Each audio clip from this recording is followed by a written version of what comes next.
بسم اللہ الرحمن الرحیم۔ حضرت نوح علیہ السلام جب کشتی بنا رہے تھے تو ایک بڑھیا روزانہ آپ کے پاس ایک گٹھری اٹھائے ہوئے آتی اور آ کر کہتی، اے اللہ کے نبی، کشتی کب تک تیار ہوگی اور کب تک ہم روانہ ہو جائیں گے؟ تو حضرت نوح علیہ السلام فرماتے، کشتی تیار ہونے میں ابھی کافی وقت باقی ہے۔ وہ بوڑھی عورت مسلسل ہر روز تک آتی رہی اور حضرت نوح علیہ السلام سے یہی سوال کرتی رہی۔ حضرت نوح علیہ السلام کا ایک ہی جواب ہوتا کہ ابھی کشتی تیار ہونے میں وقت باقی ہے۔ وہ بوڑھی عورت سارا دن وہاں بیٹھی رہتی اور رات ہونے پر گھر چلے جاتی تھی۔ حضرت نوح علیہ السلام نے اس بڑھیا کو کہا، اے بوڑھی اماں، آپ گھر ہی رہا کریں، جب کشتی تیار ہو جائے گی آپ کو اطلاع کر دی جائے گی۔ پھر وہ دن آ گیا کہ جب طوفان نے سرزمین کو گھیر لیا اور حضرت نوح علیہ السلام کشتی کو لے کر چل نکلے۔ اللہ کی طرف سے حضرت نوح علیہ السلام کو بلا دیا گیا اور آپ اس بڑھیا عورت کو کشتی میں سوار نہ کر پائے۔ کشتی چل پڑی۔ یہ کشتی 300 گز لمبی، 50 گز چوڑی اور 30 گز اونچی تھی۔ کشتی کا اگلا حصہ مرغے کے سر اور پچھلا حصہ اس کی دم جیسا تھا۔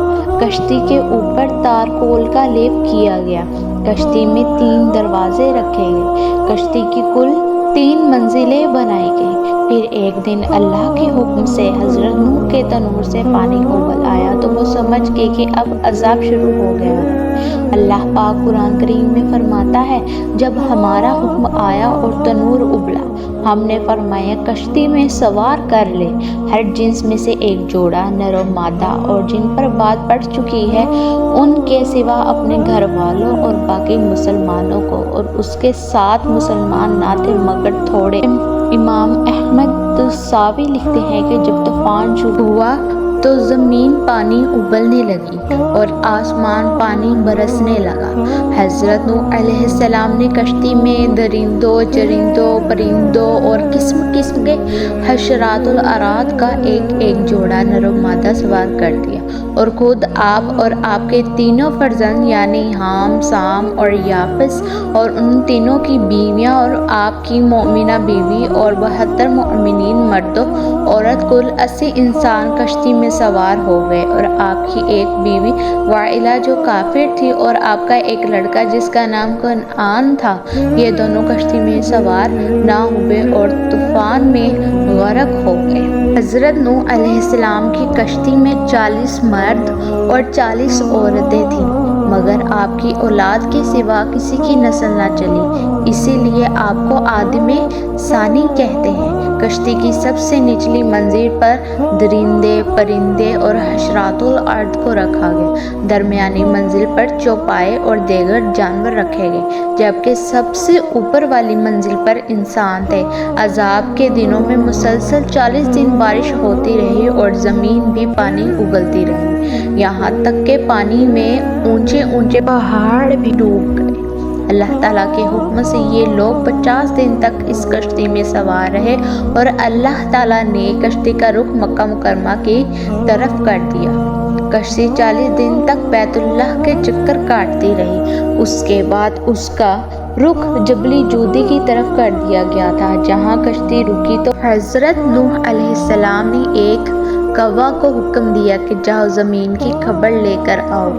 کوا وہاں سے اڑا اور راستے میں اس کو مرے ہوئے جانور ملے تو کوا اس کا گوشت کھانے میں مصروف ہو گیا، اس وجہ سے اس کو کافی دیر ہو گئی تھی۔ پھر ایک کبوتر کو زمین کی خبر لینے کے لیے روانہ کیا گیا۔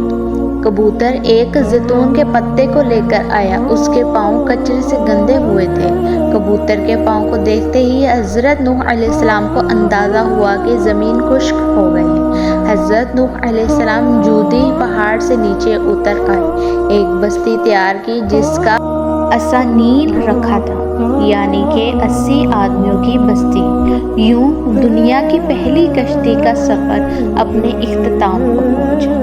سفر کے اختتام پر حضرت نوح علیہ السلام نے سوچا کہ کچھ علاقے دیکھ آؤں۔ حضرت نوح علیہ السلام کا گزر ایک چھوٹی سی جھونپڑی سے ہوا، جس جھونپڑی میں چراغ چل رہا تھا۔ حضرت نوح علیہ السلام اس جھونپڑی میں چراغ جلتا دیکھ کر بہت زیادہ حیران ہو گئے۔ اتنا طوفان آنے کے بعد بھی یہ جھونپڑی سلامت اور اس میں چراغ جل رہا ہے۔ حضرت نوح علیہ السلام نے وہاں اللہ تعالیٰ کے نام کا نعرہ بلند کیا تو وہ بڑھیا گھر سے باہر آئی اور کہنے لگی، اے اللہ کے نبی، کیا کشتی تیار ہو گئی ہے؟ علیہ السلام نے اس بوڑھی عورت کو پہچان لیا اور بہت حیران ہو کر پوچھا، اے بوڑھی اماں، تجھے طوفان کے بارے میں علم نہیں ہوا؟ عورت نے جواب دیا، اے اللہ کے نبی، بس اتنا پتا ہے کہ بادل گرج رہے تھے اور ہلکی ہلکی ہوا چل رہی تھی۔ حضرت نوح علیہ السلام عورت کی بات سن کر اللہ تعالیٰ سے دعا کرنے لگے، اللہ تعالیٰ یہ کیا ماجرا ہے؟ تو اللہ تعالیٰ نے حضرت نوح علیہ السلام کو فرمایا، اے میرے پیارے بندے، تم نے اس عورت سے وعدہ کیا تھا کہ جب کشتی تیار ہو جائے گی تو میں آپ کو لے جاؤں گا۔ اے نوح علیہ السلام، میں نے اس عورت کی جھونپڑی کو اس لیے تباہ نہیں کیا کہ میرے بندے نے اس عورت کے ساتھ وعدہ کیا تھا کہ میں اس عورت کو لے چلوں گا۔ حضرت نوح علیہ السلام اللہ پاک کی نشانی دیکھ کر خوب روئے۔ حضرت نوح علیہ السلام نے 950 سال کی عمر پائی۔ حضرت نوح علیہ السلام جس جھونپڑی میں رہتے تھے وہ اتنی چھوٹی تھی کہ آپ علیہ السلام جب سوتے تھے تو اس جھونپڑی میں آپ علیہ السلام کا جسم پورا نہیں آتا، آدھا جسم جھونپڑی سے باہر نظر آتا تھا۔ جب ملک الموت آپ علیہ السلام کی روح قبض کرنے کے لیے آئے تو ملک الموت نے حضرت نوح علیہ السلام سے پوچھا، اے اللہ کے نبی، آپ نے کس طرح اس جھونپڑی میں ساری عمر گزار دی ہے؟ اگر آپ چاہتے تو آپ اس سے کئی گنا بڑی جھونپڑی بنا سکتے تھے۔ حضرت نوح علیہ السلام نے ملک الموت سے کہا، میں نے تو تمہارے انتظار میں ساری عمر گزار دی ہے۔ ملک الموت نے جواب دیا کہ ایک وقت ایسا بھی آئے گا کہ انسانوں کی عمریں بہت زیادہ چھوٹی ہوں گی، ان کی عمریں 100 سال سے زیادہ نہیں ہوں گی، وہ اس چھوٹی عمروں میں بھی بہت بڑے بڑے محل تیار کریں گے۔